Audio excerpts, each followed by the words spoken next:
برادران اسلام، السلام علیکم ورحمۃ اللہ وبرکاتہ۔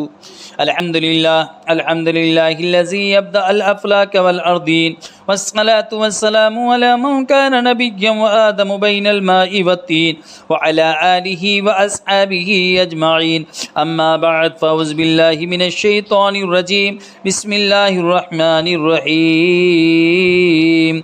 عن انس رضی اللہ تعالی عنہ قال رسول اللہ صلی اللہ تعالی علیہ وسلم والذی نفس محمد صلی اللہ تعالی علیہ وسلم بیدی لا یؤمن احدکم حتی اکون احب الیہ من والدہ وولدہ والناس اجمعین، صدق رسول اللہ صلی اللہ تعالی علیہ وسلم۔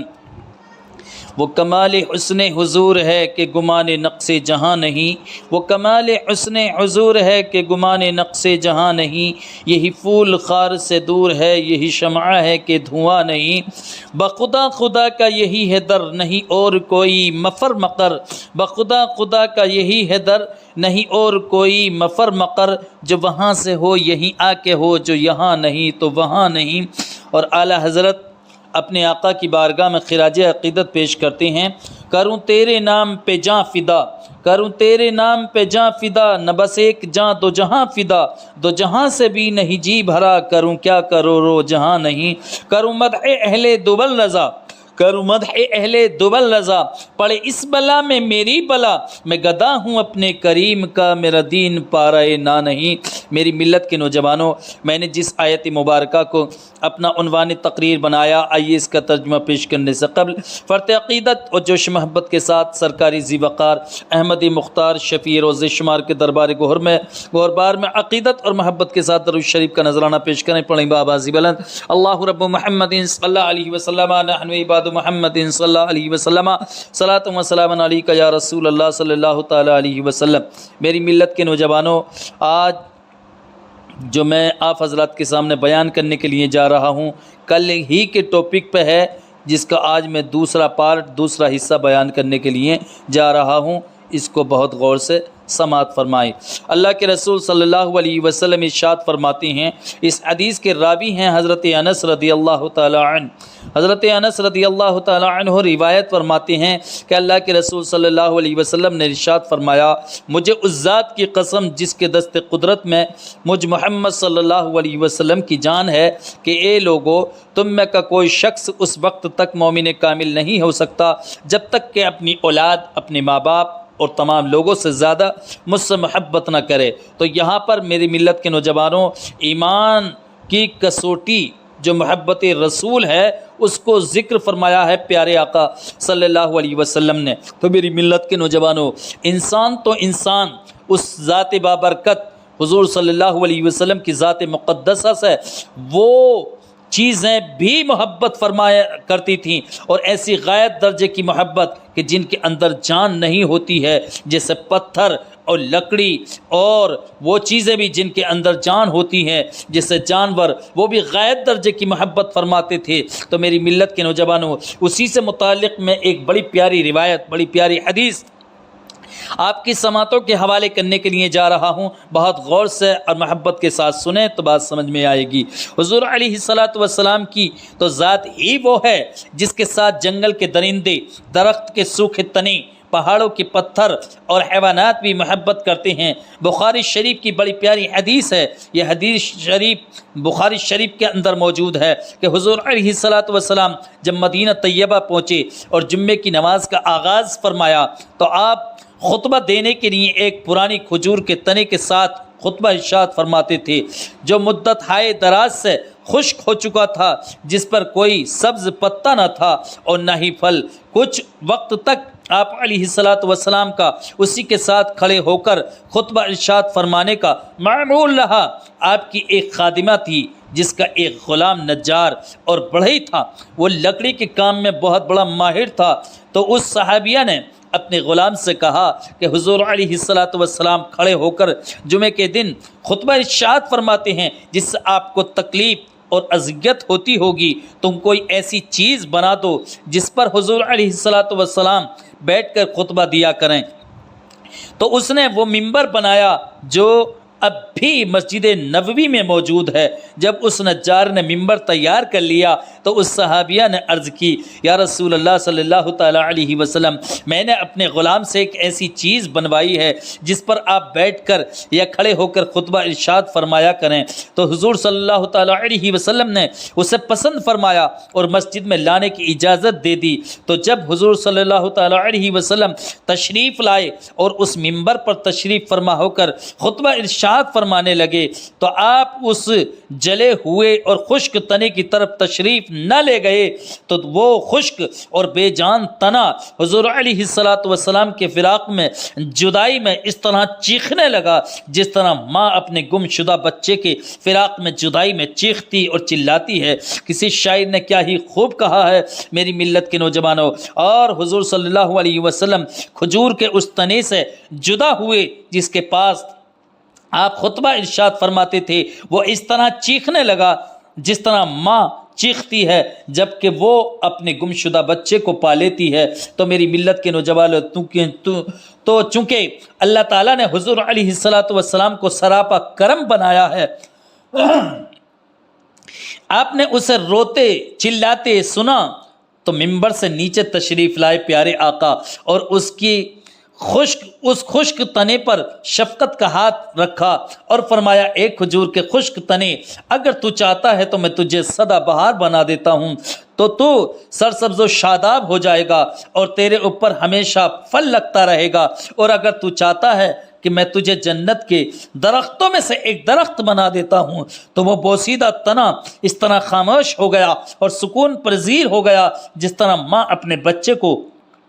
گود میں لیتی ہے تو اسے چین نصیب ہو جاتا ہے۔ تو حضور علیہ السلام نے اسے زمین میں دفن کر دیا۔ یقیناً قیامت کے دن وہ جنت کے درختوں سے ہوگا۔ حضور علیہ السلام اپنے غلاموں کے لیے اس سے بھی بڑھ کر سراپا شفقت اور کرم ہے۔ اللہ تعالیٰ فرماتا ہے، عزیز علیہ ما عنتم، کہ تمہیں جو تکلیف پہنچتی ہے میرے محبوب پر وہ گرانی کا باعث بن جاتی ہے، اور آپ کو بھی اس سے تکلیف پہنچتی ہے۔ تو جب حضور صلی اللہ علیہ وسلم نے اس خشک تنے کی آواز سن کر اس سے بے پرواہی نہیں کی تو آپ اپنے عاشقوں سے کیسے بے پرواہ ہو سکتے ہیں؟ آپ جیسا قدردان محبوب تو اللہ تعالیٰ نے دنیا میں کوئی پیدا ہی نہیں کیا۔ کوئی آپ سے محبت کر کے تو دیکھے، تب اسے پتہ چلے گا کہ آپ اپنے عشاق اور غلاموں کے ساتھ کیا مہربانیاں فرماتے ہیں۔ کسی نے کیا ہی خوب کہا ہے، عاشق کے شد یارے بحالش نظر نہ کرد،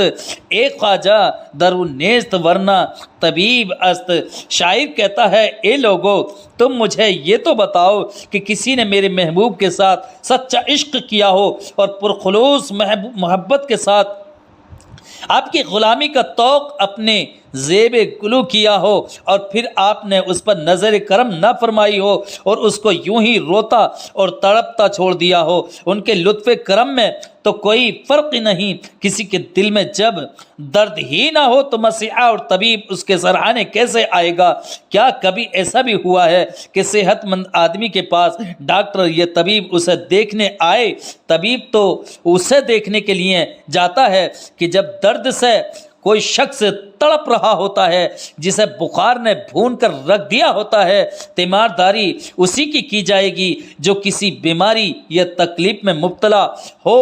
اور جو بے درد ہو اور کھا پی کر پیٹ بھر کر چارپائی پر لیٹا ہو اور راحت اور سکون محسوس کر رہا ہو اور صبح کے وقت اس کی آنکھ بھی مشکل سے کھلتی ہو تو اس کو دیکھنے کے لیے کبھی کسی طبیب کو جاتے ہوئے نہیں دیکھا۔ اس لیے تم اپنے دل میں درد پیدا کرو، عشق و محبت کی تڑپ پیدا کرو تو ان کی سواری خود تمہارے گھر آ جائے گی اور ان کی نگاہ لطف و کرم تیرے دل کی چاہت کو پورا کر دے گی کہ جب آپ علیہ السلام کھجور کے ایک خشک تنے پر کرم فرماتے ہوئے جنت میں پہنچا سکتے ہیں تو آپ اپنے عاشق دلفگار پر کرم کیوں نہیں فرمائیں گے؟ آپ علیہ السلام ایسے حسین اور صاحب کمال و جمال ہیں کہ انسان تو انسان آپ سے ہر چیز محبت کرتی ہے اور ہر چیز آپ کی محبت میں سراپا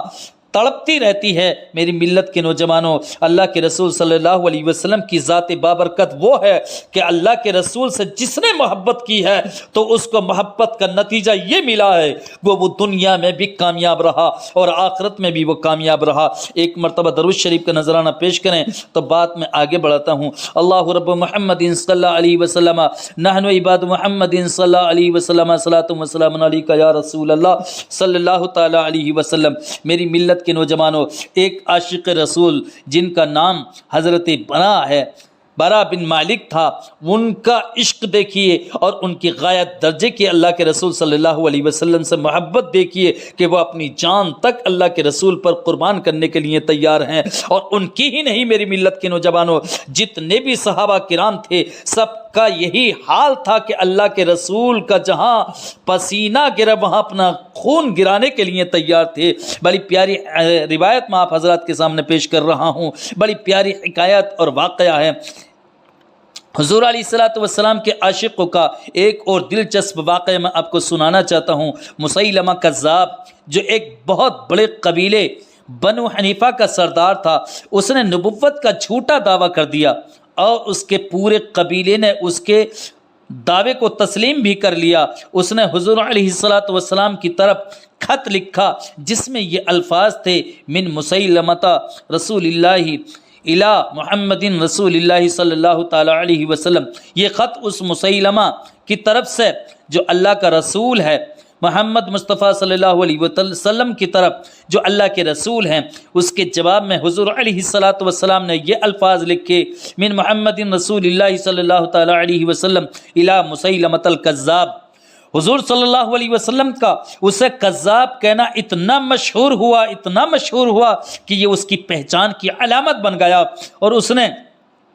ابو بکر رضی اللہ تعالی عنہ کے خلافت کے زمانے میں بہت بڑی قوت حاصل کر لی۔ یعنی پہلے نبوت کا دعویٰ کیا، پھر اس نے اتنی پاور اور اتنی قوت حاصل کر لی کہ تقریباً 80,000 کے قریب نوجوان اس کے جھنڈے کے نیچے جمع ہو گئے۔ لیکن عاشق صادق جانشین مصطفیٰ علیہ الصلوۃ والسلام سیدنا ابو بکر صدیق رضی اللہ تعالی عنہ نے باوجود نامساعدہ حالات کے اس کے فتنے کو بے خوب بند سے اکھڑنے کا عزم مصمم کر لیا، اور اس کی سرکوبی کے لیے خالد بن ولید رضی اللہ تعالی عنہ کی قیادت میں ایک لشکر جرار بھیجا۔ ان کا مسیلمہ کذاب کے لشکر جرار کے ساتھ یمامہ کے مقام پر کھلے میدان میں مقابلہ ہوا۔ وہاں کثیر التعداد لوگ مارے گئے۔ مسیلمہ کے لشکر میں بڑے بہادر، بڑے جنگجو اور بڑے سپہ سالار تھے، اور اس کے تقریباً 80,000 کے قریب لشکر کے ساتھ مقابلہ ہوا۔ حضور صلی اللہ علیہ وسلم کے غلاموں کی تعداد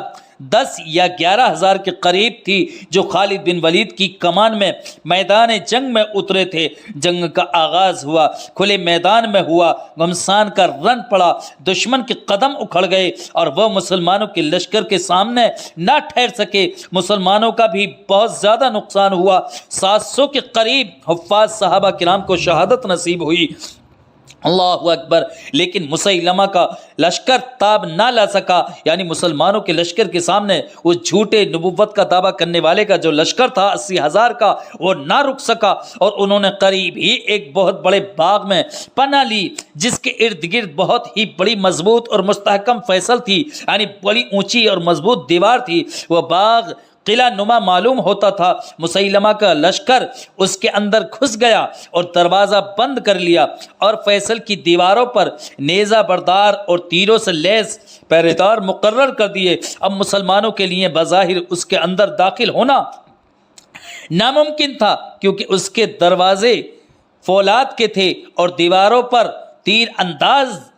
تھے، نہ ان پر تلواروں سے وار کیا جا سکتا تھا اور نہ ہی انہیں نیزے چھلنی کر سکتے تھے، کیونکہ جب مسلمان ان پر اٹیک کرتے، حملہ آور ہوتے، حملہ کرنے کے لیے آگے بڑھنے کی کوشش کرتے تو وہ ان کو اپنے تیروں کا نشانہ بناتے، اور اگر کوئی دیوار کے نزدیک پہنچنے کی کوشش کرتا تو وہ اس کی تکہ بوٹی کر دیتے۔ اس سنگین ترین حالات میں حضور صلی اللہ علیہ وسلم کے عاشق ایک صحابی رسول جن کا نام نامی اسم گرامی حضرت برا بن مالک تھا، اس نے انہوں نے اپنے ساتھیوں سے کہا کہ تم اس طرح اس فتنہ و فساد کے مارکے کو سر نہیں کر سکتے، بلکہ تم ایسا کرو کہ مجھے ایک پنگھوڑے میں بٹھاؤ اور اس کو نیزوں کے ساتھ باندھو اور اسے اونچا کر کے مجھے دیواروں تک پہنچا دو، میں چھلانگ لگا کر اس فیصل یعنی اس دیوار کے اوپر پہنچ جاؤں گا اور پھر نیچے چھلانگ لگا کر دوڑ کر دروازہ کھول دوں گا، تو اس طرح تم اندر داخل ہو جاؤ گے اور ان کو واصل جہنم کر سکو گے۔ تو جب صحابہ کرام نے اس کی یہ تجویز سنی تو کہنے لگے صحابہ کرام تمہارا دماغ تو خراب نہیں ہو گیا ہے؟ اگر ہم اس طرح کریں گے تو فیصل پر کھڑے ہوئے بہادر تمہارے ٹکڑے ٹکڑے کر دیں گے۔ چھلانگ لگا کر اندر داخل ہونا اور دروازہ کھولنا تو بڑی دور کی بات ہے، وہاں پہنچنے سے پہلے ہی تمہاری زندگی کا چراغ گل ہو چکا ہوگا، اور تمہارے جیسے بہادر سپاہی سے محروم ہونا ہم پسند نہیں کرتے، اور ہم جان بوجھ کر تمہیں موت کے منہ میں ڈھکیلنا نہیں چاہتے۔ ان صحابی نے جب یہ بات سنی تو انہوں نے کہا کہ تم میری موت کی فکر نہ کرو، قسم بخدا مجھے موت نہیں آ سکتی۔ تو صحابہ کرام نے پوچھا وہ کیسے؟ تو انہوں نے بڑے یقین اور وثوق سے کہا مجھے موت اس لیے نہیں آ سکتی کہ میرے محبوب حضور صلی اللہ علیہ وسلم نے میرے ساتھ وعدہ فرمایا تھا کہ مصر فتح ہوگا اور اس سے اتنا علاقہ تجھے بطور جاگیر عطا فرمایا جائے گا۔ میری ملت کے نوجوانوں، تو اس لیے جب تک حضور علیہ الصلوۃ والسلام کا وعدہ پورا نہیں ہوگا اور مجھے مصر میں جاگیر نہیں ملے گی، اس وقت تک مجھے موت نہیں آ سکتی۔ یہی ایمان کامل کی دلیل ہے کہ انہیں آقا صلی اللہ علیہ وسلم کے ارشادات پر بلا کا یقین تھا، اس کی وجہ سے وہ موت کی آغوش میں جاتے ہوئے نہیں کانپ رہے تھے، ہچکچا نہیں رہے تھے۔ ان کا یقین بے درد اور عشق سے خالی لوگوں کی طرح نہیں تھا کہ اگر پھولوں کی سیج ہو تو اللہ اکبر، اور اگر کانٹے آ گئے تو ادھر ادھر بھاگنے کی کوشش میں لگ جاتے ہیں۔ وہ فرماتے ہیں میرے آقا صلی اللہ علیہ وسلم نے میرے ساتھ جو وعدہ فرمایا تھا وہ ابھی تک پورا نہیں ہوا ہے، اس لیے موت میرے قریب تک نہیں آ سکتی۔ تو صحابہ کرام نے جب یہ سنا تو انہیں یقین ہو گیا اور انہوں نے آپ کو پنگھوڑے میں بٹھا دیا، نیزوں کے ساتھ باندھ کر فیصل کے اوپر پہنچا دیا، اور وہ چھلانگ لگا کر اس فیصل کے اوپر چڑھ گئے اور دشمنوں کی آنکھوں میں خاک ڈالتے ہوئے باغ کے اندر پہنچ گئے اور باغ کا دروازہ کھول دیا۔ تو اس طرح لشکر اسلام داخل ہو گیا اور دشمنوں کو تہے تیگ کر دیا، اور وہ قلعہ جو ابھی تک فتح نہیں ہوا تھا وہ فتح ہو گیا۔ اور یہ حضور علیہ الصلوۃ والسلام کی محبت گوہر بار کا اعجاز ہے۔ میری ملت کے نوجوانوں، حضور علیہ الصلوۃ والسلام کے تمام غلام آپ کی محبت میں سراپا عشق دکھائی دیتے تھے۔ آپ صلی اللہ علیہ وسلم کی محبت ہی ایمان کامل ہے۔ جو اس نعمت عظمیٰ سے محروم ہے سمجھو وہ ایمان سے ہی محروم کر دیا گیا ہے۔ وہ لاکھ سر پٹکتا رہے، اسے صدیق و عمر رضی اللہ تعالی عنہما کا ایمان نصیب نہیں ہو سکتا، اور اسے اس محبت کی قدر اس وقت معلوم ہوگی جب وہ بارگاہ الہی میں پیش ہوگا اور اسے ابو لہب اور ابو جہل کی صف میں کھڑا کر دیا جائے گا۔ میری ملت کے نوجوانوں، اسی کو امام عشق و محبت فاضل بریلوی نے اپنے اشعار کے اندر پرویا ہے۔ انہیں جانا انہیں مانا، نہ رکھا غیر سے کام، انہیں جانا انہیں مانا، نہ رکھا غیر سے کام، للہ الحمد میں دنیا سے مسلمان گیا، اور آج لے ان کی پناہ آج مدد مانگ ان سے، آج لے ان کی پناہ آج مدد مانگ ان سے، پھر نہ مانیں گے قیامت میں اگر مان گیا۔ جانو دل ہوش و خرد سب تو مدینے پہنچے، جانو دل ہوش و خرد سب تو مدینے پہنچے، تم نہیں چلتے رضا سارا تو سامان گیا۔ میری ملت کے نوجوانوں، میری یہ آج کی تقریر مکمل ہو گئی، اسی پہ میں اپنی تقریر اپنی بات کو ختم کرتا ہوں۔ استغفر اللہ ربی من کل ذنب و خطیئۃ و اتوب الیہ وما علینا الا البلاغ المبین۔ السلام علیکم۔